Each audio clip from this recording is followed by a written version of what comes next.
Hola, soy Marisa Alonso, soy bibliotecaria del Complejo Hospitalario de Toledo y os voy a hablar de la evaluación de la investigación en las convocatorias del Sistema Nacional de Salud. Lo primero que tengo que deciros es que en general en estos procesos de selección, bolsas de trabajo, ofertas públicas de empleo, carrera profesional, se incluye siempre un apartado de valoración de publicaciones y de actividad investigadora de los candidatos, pero en general tiene muy poco peso en el baremo, rara vez más del 15%. Evidentemente esto es distinto a lo que se refiere a convocatorias de proyectos de investigación.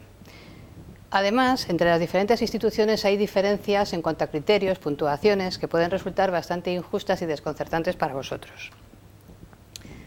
Sí se valora siempre, por supuesto, las publicaciones de artículos científicos y en este caso los criterios con los que más se juega a la hora de decidir cómo se reparte ese porcentaje escaso de puntos sería, por un lado, la presencia en bases de datos. A veces se especifica la convocatoria qué bases de datos son las que se consideran, a veces se deja muy abierto y simplemente se habla de revistas indexadas en general. Otro dato que se tiene en cuenta es el orden de autores que firma el artículo. En ocasiones vamos a encontrar que se valora el primero y el segundo, el último, el autor de correspondencia. A veces se fija un número limitado, no se valora más de 3, por ejemplo. Y en ocasiones, además, se aplican los criterios con escaso rigor. Es también frecuente que encontremos diferencia en cuanto a los tipos. Los originales, evidentemente, serían las publicaciones más valoradas. A veces vamos a encontrar que nos dicen que las cartas se excluyen, pero no siempre se diferencia. Con lo cual encontraremos convocatorias en las que no se va a marcar la diferencia entre publicar un original y una carta, ¿vale? Otros criterios como factor de impacto, cuartil que ocupa la revista, índice H del autor, no se suelen tener en cuenta en procesos masivos, sí en jefaturas y por supuesto en convocatorias de ayudas a la investigación. Y encontramos también a veces requerimientos que ya pueden ser un poco más pintorescos, como la obligación de que la revista tenga ISSN y o depósito legal. A veces insisten en los dos criterios, y otras ya absolutamente disparatadas, en mi opinión, como que solo se valoran si la revista cumple las normas de Vancouver, que hay que publicar en revistas homologadas, sin especificar qué entendemos por este criterio, puntuar diferente lo que se publica en revistas españolas y extranjeras, o se habla a veces de difusión nacional o internacional, concepto que en plena época de Internet creo que carece por completo de sentido. En cuanto a las publicaciones de libros o capítulos de libros, es frecuente establecer un límite de capítulos, no se valora más de 3, y el haber publicado 3 capítulos de un mismo libro suele equipararse con haber publicado un libro completo. Aparte de los criterios que ya hemos comentado en las revistas, como puede ser el orden de los autores, el papel del coordinador, el tener ISBN, depósito legal, se deja también bastante abierta la valoración, permitiendo que el tribunal decida según su criterio asignar más o menos puntos en función del rigor científico, originalidad o prestigio de la editorial en la que se ha publicado el libro. Por otra parte, en el caso de los congresos, encontramos convocatorias que diferencian según el tipo de según el tipo de contribución. Evidentemente en esos casos se valora más la ponencia, menos el póster, incluso en ocasiones el póster no se valora, pero de nuevo encontramos convocatorias en las que no se establece diferencia. Otros criterios con los que a veces se juega para diferenciar el valor que se da a este tipo de contribución es el ámbito del congreso, si es de ámbito autonómico, nacional, internacional. Y hemos encontrado incluso una convocatoria concreta en la que solamente se valora las contribuciones en congresos si luego han sido publicados en revistas. Suele también hablarse del peso que tienen los proyectos de investigación y en ese caso, en función del régimen de concurrencia competitiva y el ámbito al que se ha presentado, se diferencia, lógicamente pues tendría más puntuación un proyecto de investigación becado con una beca europea que con una nacional. Y también, por supuesto, se puntúa más la labor del investigador principal que del colaborador. En cuanto a las tesis, no siempre se puntúan en este apartado, a veces simplemente como mérito académico, y en ocasiones vemos diferentes puntuaciones según la calificación obtenida. Menos frecuentemente, pero en alguna convocatoria hemos visto que se puntúa en función de haber obtenido premios de sociedades científicas, y es curioso, pero no suele aparecer, siendo un criterio que sería probablemente muy valorable, el haber registrado alguna patente. Entrando ya un poco a los criterios que hemos comentado y hablando fundamentalmente de la parte de artículos, que quizás es la más compleja. Como os he dicho, se valora según la indexación, y entonces vamos a encontrar con mucha frecuencia que se consideran revistas indexadas en Index Medicus, Medline, PubMed, revistas de la NLM. Se utilizan estos términos, yo creo que muchas veces pensando que son sinónimos, pero tened en cuenta que no lo son en absoluto. Si entráis a la página principal de PubMed, tenéis un enlace por aquí, ¿vale?, que os permite consultar la situación de la revista en la base de datos. Y buscando una revista concreta, en este caso hemos cogido Medicina Clínica, tenéis aquí la información de en qué recurso está indexado y en qué fecha se produjo esa indexación. Recordad que este recurso es una especie de muñeca rusa en la cual el Index Medicus sería la muñeca más pequeña, que está incluida en Medline, que está incluida en PubMed, que sería la muñeca más grande, ¿vale? Menos frecuente, pero también se habla de otras bases de datos internacionales como pueden ser Embase y Scopus, ambos los productos del Elsevier. De nuevo tenéis, en el caso de Embase, la posibilidad de descargaros la relación de revistas que indexan, y en el caso de Scopus tenéis también las fuentes que incluyen la indexación.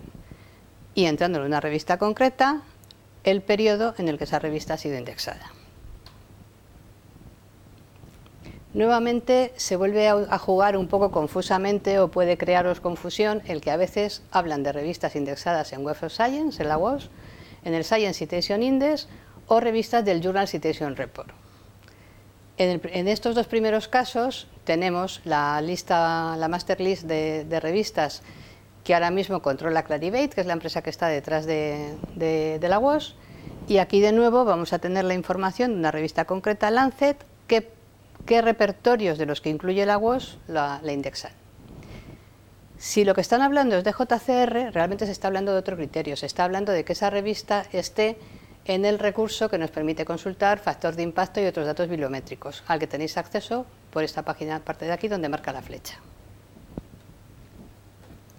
En cuanto a las bases de datos españolas, cuando se hace referencia específica a ellas, la que más se menciona es IME, Índice Médico Español, probablemente por ser la de más tradición, pero hay que tener en cuenta que esta base de datos no se está actualizando desde enero de 2012, con lo cual lo lógico es que próximas convocatorias cambien o utilicen IME, pero alternativamente otras bases de datos como pueden ser IBEX o MEDES.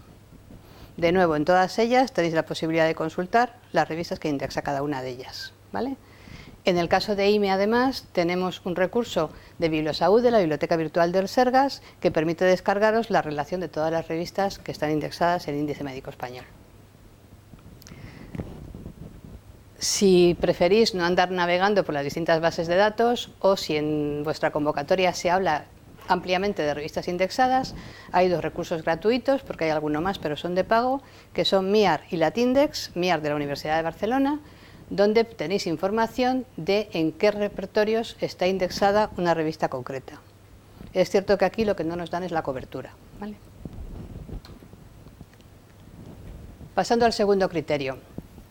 Os he comentado que se diferencia normalmente según la posición del autor en la publicación. En el ámbito científico, como cuenta muy bien Luis Codina en esta entrada de su blog que os dejo abajo, se asume que el primer autor ha hecho la contribución más importante, que el último autor suele ser el director de trabajo o investigador senior. Por esto os hablaba antes de algunas incoherencias, porque hemos encontrado alguna convocatoria de jefaturas de servicio donde solamente se valora los tres primeros.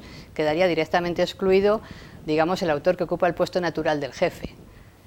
Las posiciones intermedias se suele interpretar que hacen referencia a un orden decreciente de aportaciones, y cuando se pacta orden alfabético se estima que es porque todos los autores tendrían la misma importancia. Recomendaciones, pues habría que pactar el orden antes de enviar los artículos y ser muy serio y responsable en cuanto a quién realmente puede aparecer como autor en un artículo determinado que se manda a publicar. Aparte un poco los problemas internos de cada grupo de investigadores al respecto, quién es autor y quién no lo es algo que está claramente definido, y a quién habría que poner simplemente una nota de agradecimientos. Tanto en la página del Comité de Editores de Revistas Médicas, lo que habitualmente se ha conocido como Vancouver, aparece bien definido los papeles y responsabilidades del autor, y tenéis también una información muy útil al respecto en la página de COPE, que es una plataforma que trabaja específicamente el tema de la ética de la autoría. Es más, los editores empiezan también a valorar que cuando se manda el documento inicial se especifique claramente la responsabilidad de cada autor en el grupo. Y de hecho, en PubMed se ha incorporado recientemente la opción que permite, si el editor lo manda, evidentemente, marcar qué autores han contribuido en igualdad. Estos dos que aparecen aquí arriba, que tienen una almohadilla al lado del nombre, habría que considerar que han tenido exactamente la misma contribución y son autores al mismo nivel. Si somos serios en esto, facilitaremos que a la larga no se hagan estas diferencias de excluir a partir del tercer autor si has tenido la mala suerte de que vaya por orden alfabético y tú empiezas por V. Os he comentado ya que factor de impacto, cuartil, índice H son criterios que se tienen en cuenta en los proyectos de investigación, por supuesto, y en algunas convocatorias minoritarias como puedan ser las jefaturas. No me voy a extender aquí porque de esto hay un módulo específico que trabajan otras compañeras y os lo van a contar con más detalle. Y por último, me parece un tema menor, pero quizá a veces os plantea problemas porque es un tema más profesional quizá, el requisito de que aparezca el ISSN, ISBN y depósito legal. El ISSN lo tienen prácticamente todas las revistas científicas, vamos, prácticamente no, aseguraría que todas. Es un número internacional normalizado de publicaciones seriadas y es un código numérico internacional que identifica inequívocamente cada revista, es como su carnet de identidad. Los códigos ISSN son 4 cifras, un guión y otras 4 cifras que pueden ser sustituidas en el último caso por una X. Últimamente, al aparecer revistas en diferentes formatos, os podéis encontrar que una misma revista tiene un ISSN para la versión impresa, otro diferente para la versión electrónica y ha aparecido lo que llaman el ISSN-L, que permite conectar las diferentes versiones de las revistas. Si alguien tiene interés en saber un poco más del tema del ISSN, tenéis aquí una página del ISSN que os va a dar toda la información. ¿Dónde se encuentra? Pues en las revistas en papel, depende. A veces lo tenemos muy fácil en la propia portada de la revista, como es el caso de ORL. A veces hay que buscar en las páginas interiores donde aparece la información de quién publica o cómo se suscribe, y ahí podéis tenerlo un poquillo más escondido, como es el caso de Nature. Hay algunas revistas que tienen el detalle para vosotros fundamentalmente, de poner el ISSN dentro de la página inicial de cada artículo, pero no todas lo hacen.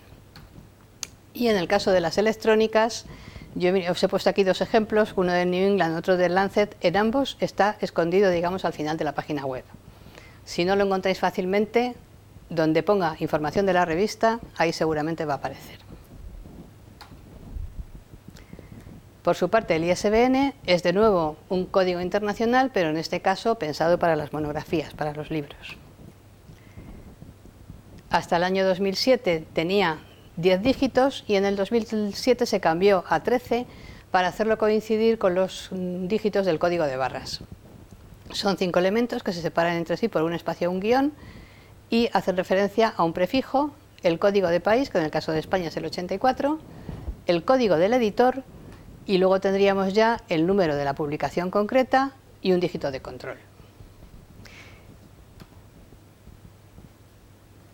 Aunque se está insistiendo mucho en pedir el ISBN como obligatorio para valorar un libro en este tipo de procesos, la propia Agencia Española del ISBN insiste en que no es obligatorio, que no supone un marchamo de calidad y que no protege los derechos literarios y de autoría. Por tanto, se está creando una especie de necesidad ficticia de dar ISBN a obras que realmente no lo necesitarían. Tenéis que pensar que el ISBN estaba pensado fundamentalmente para agilizar la comercialización del libro, no para otra cosa. ¿Vale? En el caso de los libros, el ISBN suele ser más fácil de encontrar, generalmente está en lo que llamamos la contraportada, la página que está a la vuelta de la página interior donde aparece el título de la publicación. ¿Vale?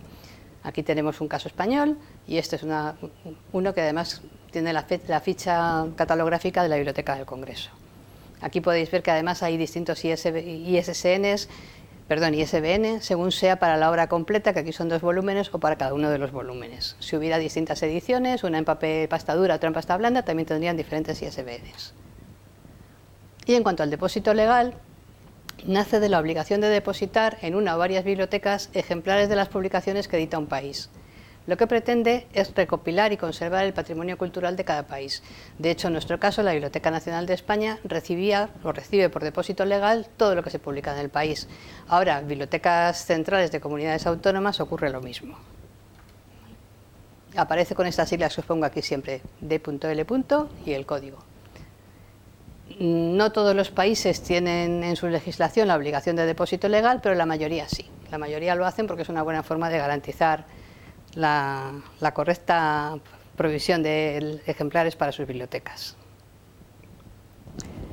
Y entrando ya en la parte final, que sería un poco el cómo hay que tramitar esta presentación de méritos para los baremos, comentaros un par de cosas. Por un lado, los proyectos de investigación están pidiendo el CVA, el currículum vitae abreviado que se genera a partir del CVN de FECIT, ¿vale? Y en cuanto a la demostración de los méritos que alegamos, se sigue insistiendo bastante en la petición de compulsa. A veces se insiste incluso en que tiene que aportarse la portada y página donde consta el ISSN, depósito legal o ISBN, lo cual en las revistas electrónicas es complejo, como habéis visto. Y en algunos casos, para las revistas electrónicas, se está considerando válido un certificado que recoja la base de datos que lo indica. Estamos entrando de lleno en la administración electrónica, pero tenemos aún muchas rémoras del periodo anterior. Entonces, esto yo considero que tiene que cambiar, y además tiene que cambiar urgentemente, porque seguir pidiendo compulsas originales no es de recibo hoy en día. En algunas convocatorias se habla de documentos acreditativos, sin especificar más, y excepcionalmente, pero sería por donde yo creo que debe evolucionar la cosa, se pide una declaración responsable y un compromiso de veracidad del autor. Información del CVN tenéis en esta página de FECIT. Es un currículum normalizado, digital normalizado, que ha promovido la FECIT, la Fundación Española para la Ciencia y la Tecnología. La idea es que permita unificar un formato de presentación para diferentes convocatorias. Es multilingüe, además, se traduce automáticamente a los idiomas cooficiales, al inglés y al francés. Carga automáticamente referencias desde las principales bases de datos bibliográficas y además permite importar y exportar a otros formatos. En concreto, para los proyectos de investigación tenéis la opción de pasar vuestro currículum CVN a CVA, que es el que piden estas convocatorias. Por último, comentaros que hay un grupo de trabajo de los bibliotecarios madrileños que hemos dado en llamar Bibliobaremo. Yo participo como invitada, ya os he dicho que soy de Toledo. Y aquí se está haciendo un análisis de esta situación y se está redactando un documento con una propuesta de modelo que se va a presentar en una próxima jornada de bibliotecas madrileñas para su aprobación en la Asamblea General. Luego la intención es difundirlo y ver si conseguimos que sirva un poco para las administraciones para intentar evitar estas incoherencias que hemos ido detectando y que os he comentado algunas en esta unidad. Y nada más, muchas gracias por vuestra atención. Recordad que en caso de duda podéis consultar con vuestros bibliotecarios.